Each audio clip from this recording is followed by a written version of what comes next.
a nossa irmã Tatiana Pinto, do Centro Espírita Oswaldo Melo, nossa casa co-irmã aqui do centro. Tatiana, trabalhadora, estudante da área de mediunidade, facilitadora de ESG, também a nossa coordenadora da área de mediunidade na nossa regional.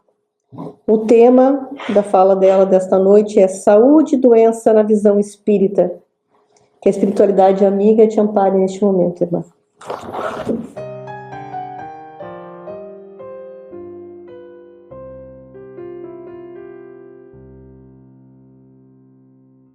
Boa noite, pessoal. Meu nome é Tatiana. Estou muito feliz de estar aqui com vocês. Primeira vez aqui no CBJC, uma casa que desde o início mora no meu coração. E nessa noite em especial, então, né, falar sobre a visão da saúde, né, e da doença na questão do espiritismo. Então, quando a gente fala nessa questão de saúde e doença, é algo extremamente impactante no nosso dia a dia, na nossa rotina, porque tudo isso, de alguma forma, faz com que todas as nossas relações, né, estejam presentes, e caso a nossa saúde esteja comprometida, nós verdadeiramente não conseguimos exercer tudo aquilo que devemos. Não sei se eu vou começar aqui com a projeção. Vai reiniciar? Beleza, então. É assim, a espiritualidade atua nas nossas vidas dessa forma. E a gente sempre recebe um amparo, porque as coisas elas devem acontecer como são. E saúde também é sobre isso. É sobre as coisas fugirem do nosso controle. Quando a gente consegue lidar com as coisas de uma forma em que elas não estejam no nosso controle, e mesmo assim a gente se sente confortável, isso nos traz um ambiente saudável. As nossas células percebem isso, e a nossa mente passa então a exercer um comando que faz com que a saúde esteja no nosso organismo, de uma forma integral. Só que isso é extremamente difícil no nosso dia a dia, né? Porque a gente está sempre sujeito a coisas que estão fora do nosso controle. E como manter a saúde? Na Organização Mundial da Saúde, ela preconiza que a saúde é um bem-estar completo de saúde física, mental, emocional. Mas será que a gente consegue isso a todo momento? Completo, verdadeiramente? Com certeza não. Então, isso quer dizer que nós não temos saúde? Nós temos.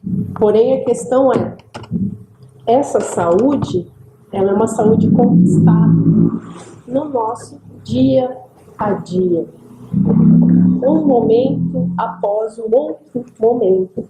E olha aí, a borboleta apareceu. Viu? A Helga fez aqui o anjo da guarda, né? Se a gente soubesse o quanto uma borboleta numa flor é capaz de nos trazer saúde, a gente pararia mais tempo para ver a natureza. Porque são essas circunstâncias que fogem do nosso controle, que colocam a adrenalina, né, na corrente sanguínea, que fazem o nosso coração palpitar mais rápido. Isso é que às vezes nos desequilibra. A espiritualidade está sempre à nossa disposição para nos amparar, mas nem sempre nós estamos propensos a escutar a espiritualidade e a perceber como ela pode agir nas nossas vidas. Sobre hoje, o que a gente vai conversar está no livro Momentos de Saúde e de Consciência, escrito por Divaldo Franco, né? Psicografado por ele, pela Joana de Ângeles, que é o espírito. Eu gosto sempre de projetar esse globo porque nos lembra o quanto somos pequenos dentro da Terra. E se a gente pudesse enxergar, ou quisesse enxergar nesse momento, onde estamos? Onde será que estamos? Com certeza estamos em algum lugar ali. Mas nós não temos a capacidade de saber exatamente aonde. O fato é que às vezes estamos numa cadeira aqui e não imaginamos que existe tudo isso ao nosso redor. E isso não está na nossa realidade física. E tomamos as nossas decisões no dia a dia sem pensar sobre todo esse globo. E esse é o nosso grande erro. E isso, em geral, é o que nos leva à doença. Então, como eu havia comentado, né, da questão da Organização Mundial da Saúde, trazendo um pouco de ciência, porque o Espiritismo tem como seu pilar a ciência, e o Espiritismo nos direciona a uma conduta que nos leva à saúde integral. Por que é tão importante a visão espírita? Exatamente porque a conduta espírita, ela nos traz digamos assim, uma moralidade, né? Uma busca de um equilíbrio, de um bem-estar na prática das nossas vidas, nas nossas condutas. Não foi combinado o que foi lido aqui pela Salete, mas ela leu exatamente o que tem a ver com o nosso assunto. Pensamentos, né? A nossa condição mental, energética. Isso é o Espiritismo nas nossas vidas, dentro da nossa condição de saúde. O Espiritismo nos coloca em uma posição consciente em saúde. Isso é a grande virada de chave. É a fé raciocinada. Não são dogmas impostos. Nós somos conscientes daquilo que fazemos. Quando não fazemos o que devemos fazer, nós também sabemos. E se achamos que não sabemos, o nosso organismo sabe. Porque todas as leis de Deus estão na nossa consciência. E mesmo que a interpretação seja inconsciente, ou seja, está dentro de nós sem que a gente perceba, as nossas células reagirão exatamente em conformidade a isso. Então, onde não há espaço para o vitimismo, onde tudo, por pior que pareça na interpretação humana, tem uma razão de ser. Então não existe mais aquela história, não é como eu quero, puxa, nossa, Deus está me castigando, está tudo errado. Não é assim. Não existe vitimismo. O Espiritismo, ele nos cobra verdadeiramente a nossa maturidade perante as coisas. E nós precisamos entender isso, que existe a nossa parte. Nós precisamos despertar para isso. Então, queremos saúde, queremos gozar de uma vida com saúde plena para fazermos tudo aquilo que quisermos, mas não queremos a contraparte de nos comprometer de uma forma séria com as leis divinas. Quando estivermos em verdadeira conformidade com elas, a saúde, ela se manifesta no nosso organismo de uma forma natural. Isso é que o Espiritismo faz no nosso organismo quando nós atuamos. Então temos que considerar causa e efeito, além do espaço-tempo que somos capazes de interpretar com os nossos 5 sentidos. Além do espaço-tempo, a causa e o efeito. Ou seja, pode ter sido em algumas outras vidas, algumas coisas que vivemos hoje, até pode. Mas pode também estar nos criando nessa vida coisas para outras ou para essa própria, que não é o melhor para nós, também. Então a forma é como que nós vamos agir dentro da lei de causa e efeito. É muito simples. Faça o outro aquilo que você gostaria que fizesse para você. Não existe mistério nenhum. Mas nós achamos isso difícil. É algo impressionante. Porque nós não conseguimos, às vezes, nos imaginar no lugar do outro. Com uma certa empatia, estando no universo alheio para interpretar aquilo que a gente faz. E quando paramos para pensar, nós já fizemos. E interpretamos só com os nossos 5 sentidos. Simples assim. Esquecendo que existe uma espiritualidade ao redor de nós que vê tudo. E não precisa que a gente fale, nem que a gente olhe. Ela capta tudo. E é ela que rege verdadeiramente as nossas vidas. Esse é o nascer do sol do ouvidor. Uma das grandes possibilidades de a gente deixar a espiritualidade atuar nas nossas vidas é contemplar a natureza, é estar a sós no pôr do sol. A gente só consegue trazer para a nossa vida prática aquilo que está na nossa realidade consciente. Então, se eu não tomar noção do que está acontecendo, eu não entendo. Tem pessoas que fazem mal aos outros e não estão conscientes verdadeiramente disso naquele exato momento. Depois elas caem em si. Mas já foi.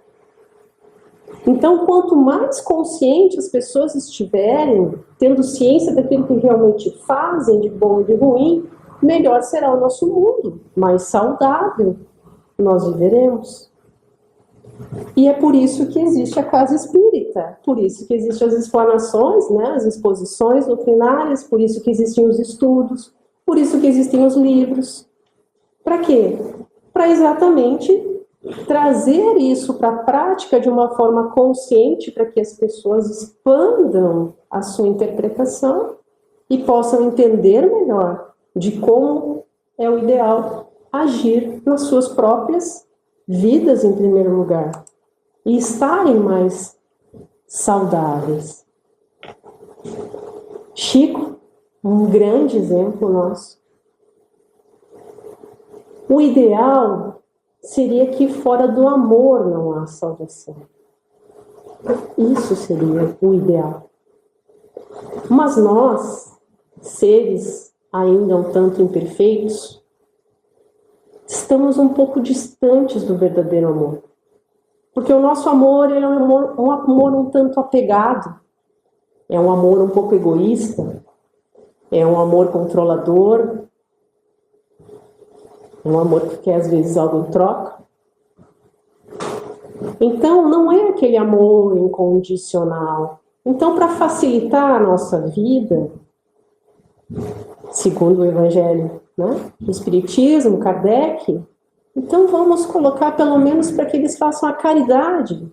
Já vai auxiliar eles a chegarem o mais próximo possível do amor. Então ficou fora da caridade, não há salvação. Porque fazendo a caridade, para nós, é algo mais palpável. A caridade a gente se coloca a serviço. Então, fazendo a caridade, a gente vai chegando mais perto do real amor que a gente precisaria ter, mas que ainda se confunde com muitos sentimentos carnais e outras coisas da nossa vida cotidiana. Mas algumas pessoas que já estiveram e ainda estão no planeta Terra têm essa capacidade desse amor incondicional. Nós todos ainda estamos tentando nos aproximar delas. Um dos exercícios para que a gente tenha um amor incondicional são os animais. A sensibilidade a eles nos traz um amor aonde nós servimos e, entre aspas, nós recebemos em troca algo, como recebemos dos humanos. E na percepção de muitos humanos, quem sabe tenha muitos gastos, seja muito tempo, seja muito trabalho. Engana-se em questão de saúde. Porque exatamente esse sentimento de serviço é que faz com que o nosso corpo e o nosso organismo passe a liberar neurotransmissores, hormônios da felicidade, que nos colocam em um estado de saúde. Então, exatamente essa interpretação. É a nossa consciência que define o que é saúde do que é doença. É uma percepção, é um estado de consciência em relação aos acontecimentos. E o que o nosso organismo físico sofre, como bem disse na frase que foi o início aqui, ele sofre em decorrência dos nossos maus hábitos, dos nossos pensamentos negativos. Então, quando eu estou com a consciência que ter um animal é ruim, obviamente vai ser ruim, porque essa é a minha interpretação. E as minhas células vão entender isso. Mas se eu entender que ter um animalzinho e adotá-lo vai ser um ato de amor, logo, isso vai me trazer saúde. E o meu organismo vai responder perante isso. O Espiritismo fala muito sobre causa e efeito. No nosso dia a dia, há muitas coisas que podemos melhorar para a nossa saúde em relação à causa e ao efeito. E não adianta a gente terceirizar a nossa responsabilidade, porque ela é nossa. Nós criamos essa realidade. Então, como que a espiritualidade vai agir nas nossas vidas numa criação de realidade que foi nossa e nós nos desesperamos porque ficamos doentes ou sob enchentes em decorrência das nossas próprias atitudes? O que eu posso fazer de diferente, então, amanhã, para que verdadeiramente a espiritualidade possa atuar na minha vida e eu possa ter uma realidade diferente? Quem sabe separar o meu lixo? Isso será um ato de saúde. Uma economia bárbara em termos de medicamentos. O Mandino escreveu vários livros.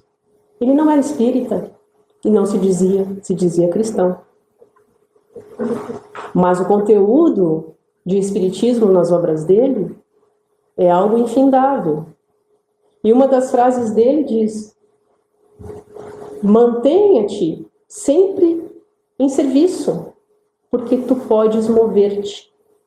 Não és uma árvore condenada a um local enquanto o vento e o mundo abusam de ti. Ou seja, se nós somos pessoas racionais, capazes, nós podemos promover saúde. A nossa, em primeiro lugar, através da nossa, nós emanamos saúde. Nós imantamos um ambiente de saúde. Não é quando a gente entra no hospital, se sente muitas vezes mal? Nossa, cheio de gente com doença. Então a gente pode fazer o inverso. Vamos imaginar essa saúde. Independente da nossa profissão, você não precisa ser um profissional da saúde para curar. De forma alguma. Considerando a questão espiritual. Porque a cura que eu falo aqui não é uma cura física. É uma cura espiritual. É uma cura de um espírito, de uma mente que está entristecida, que está desequilibrada, desalinhada. Então, todos nós podemos curar através do nosso bom exemplo. Então, se uma pessoa chega, isso acontece muito no apoio fraterno, entristecida, ou com a perda de um ente querido, ou com problema grave, ou com problema financeiro, ou sem condições, inclusive de se alimentar, de comer, nós podemos curar através das nossas palavras, do nosso bom exemplo, de calma, tranquilidade. E isso é saúde. E todos nós podemos fazer isso. As sombras que me envolvem permanecem porque as sustento com o pensamento. Foi o que foi dito aqui no início. E não foi nada combinado. Eu escolho sustentar isso em mim. Ou não. Quem sabe a gente pode fazer isso diferente? Quem sabe muitas das drogas hoje consumidas poderiam não estar sendo consumidas se o meu pensamento e a minha consciência estivessem em saúde e não em doença. Se preferes autopiedade, ninguém te poderá ajudar. Joana de Ângeles é enfática. Ela nos cobra uma postura. Nós escolhemos o nosso livre-arbítrio. Não tem como terceirizar a responsabilidade. Tá tudo aí. É só a gente querer. Nós precisamos desse despertar. Dificuldades são testes para desafiar os valores latentes do conhecimento e da capacidade de luta de cada um. Então a doença é um malefício? Não. Ela é uma oportunidade de crescimento, de transformação, de criação. A questão é como que nós vamos conseguir trazer isso para o nosso pensamento? Precisamos trazer isso com alegria. Por isso que muitos dos tratamentos, às vezes, é colocar pessoas com uma determinada enfermidade em um local com pessoas com uma enfermidade muito pior. E aí elas entendem que a realidade delas é uma bênção. Antigamente, a televisão era um problema para nós apenas pela distância que a gente ficava dela. Os pais diziam, não fica tão perto da televisão que tu vai ficar com problema nos olhos. Não é? Quem não escutou isso? Só que hoje o problema não é esse, não. Qual o programa que roda em sua mente? A televisão hoje nos implanta programações na nossa mente. Esse é o real problema atual. Inclusive, problemas de doença. Quantos programas hoje aparecem para incutir que nós somos doentes? E nós aceitamos. E quando não somos, ela nos coloca num lugar tão ruim, de tristeza, de mortes, de tragédias, que nós acabamos adoecendo. Então nós precisamos estar vigilantes disso. Aqui um pouquinho técnico, mas necessário. Neurogênese é formação de neurônios, novos neurônios. Eles que regem a nossa capacidade racional. Então, quando a espiritualidade age nas nossas vidas, e nós, através da nossa consciência, captamos isso, tem que passar pelo nosso cérebro para ir para o nosso corpo. O nosso corpo se movimenta através dos nossos impulsos neuronais. Então, quanto mais neurônios ativados, melhores serão os nossos movimentos, o nosso raciocínio, a nossa capacidade de criação. Mas o álcool, drogas, cigarros, muito em alta agora os jogos de apostas online, estão dizimando famílias. E como que a espiritualidade vai nos ajudar? Nós estamos nos autodestruindo com excesso de estímulo digital, videogame, redes sociais, TikTok, rios, crianças na infância indo para restaurantes com uma tela na sua frente para ficar quieta enquanto os pais comem. Gente, isso é doença. Se não agora, em breve, porque está se criando um impulso cerebral. A espiritualidade só consegue agir nas nossas vidas no momento em que a nossa racionalidade dá um tempo. Para de pensar um pouco, ora, contempla a natureza. Como que a espiritualidade vai agir numa criança que está sempre em frente a uma tela, recebendo estímulos a todo momento?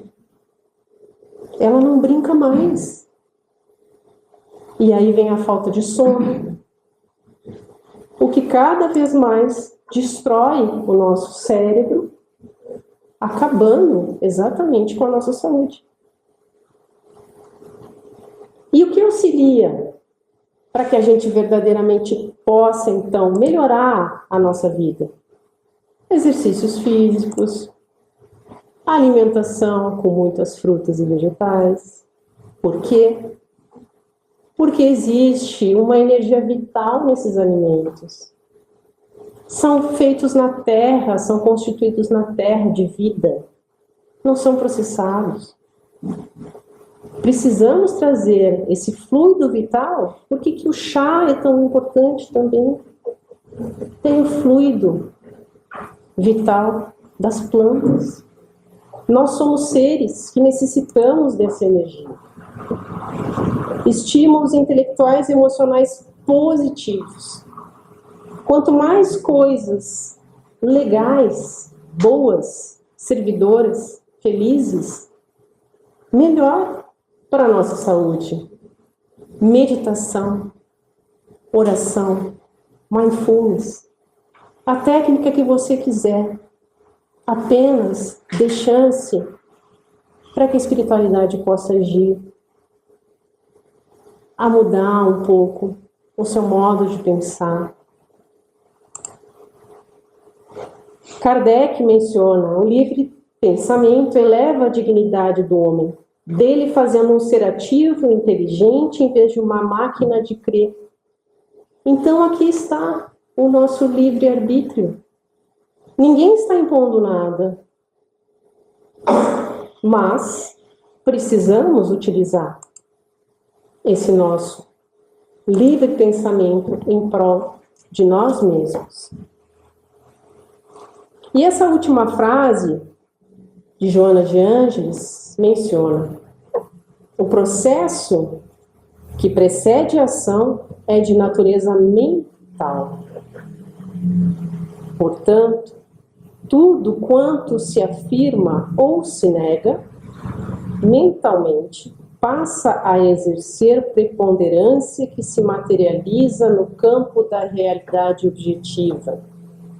Ela é um pouco complexa na forma de falar, muitas vezes. Hoje, muitos falam em física quântica. Você cocria a sua realidade. É o que ela está dizendo aqui.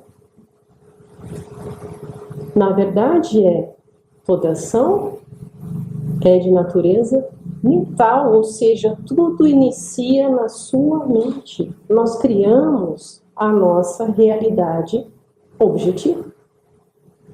O que foi falado antes: se você pensar em algo ruim, você vai criar algo ruim. E é assim, exatamente assim. Então, a nossa saúde orgânica, ela está totalmente alinhada às nossas atitudes e pensamentos. Quanto mais conseguimos exercitar isso, mais saúde teremos. E como eu sei que o meu tempo está estourando, tenho 3 minutinhos. Eu tenho aqui. Eu quero fazer uma dinâmica com vocês. Vocês topam? Pode ser? Beleza, então. Então, nós vamos fechar os nossos olhos, vamos sentar confortavelmente na cadeira, vamos respirar fundo, inspira, expira, inspira de novo, expira. Agora olhe esse campo verde na sua frente. Fixe nele. Tire os seus sapatos, seu chinelo e pise nessa grama. Sinta essa grama como você sentia quando era criança, que você podia correr. Dê um passo após o outro, siga em frente. Lembra quando você tinha tempo de escutar os passarinhos? Agora eles estão cantando para você. Você está num ambiente que você pode escutar isso. Avance. Lá adiante, Jesus te espera para conversar. Sorria para Ele, porque Ele está sorrindo para você. À medida que você chega, você observa aqui do lago. Olha como a água está turva. Mas Jesus está dizendo para você, calma. Não é sempre assim. Tente chegar perto, Ele está te dizendo. Você tenta olhar o seu rosto no lago, mas não consegue. Jesus está te dizendo, pega na minha mão. Continue olhando esse lago. Observe. A água dele começa a ficar límpida. Você está vendo o seu rosto ali? Olhe mais um pouco. Sorria para você mesmo. Jesus está dizendo que toda aquela sujeira era tudo aquilo que estava te incomodando. Mas agora a natureza se encarregou de levar isso para você. Fique em paz. Olhe para Ele. Ele te abraça. Te dá toda a energia que tu precisa. Aquece o teu coração. Imanta todas as tuas células. É o poder da cura. Aceita. É profundo e necessário. Agora, nesse instante, agradeça a Ele. Ele disse para você ficar tranquilo, que sabe de todos os teus sofrimentos, tudo que você veio buscar. E para que você fique em paz e possa estar tranquilo, que agora esses problemas estão com Ele e vocês dois juntos já solucionaram. Agradeça, dê um abraço forte e se despeça aos poucos. Volte caminhando por essa grama, um passo de cada vez, sentindo a leveza de estar livre de tudo aquilo que te incomodava. Olhe seus sapatos, calços. Mexa os seus pés. Volte para sua cadeira. Na hora que quiser, abra os seus olhos e agradeça. Esse é o poder da cura. É a nossa capacidade mental de nos unirmos à energia divina vital que necessitamos para que tenhamos aqui na Terra saúde. Gratidão por esse momento e pela atenção de todos vocês. Para aqueles que interessaram, os livros que solicitaram na palestra de hoje, o meu professor de consciência, de Paulo Pereira, França Através, da sua mentora Jana Diane, estão sendo abertos aqui no nosso livro.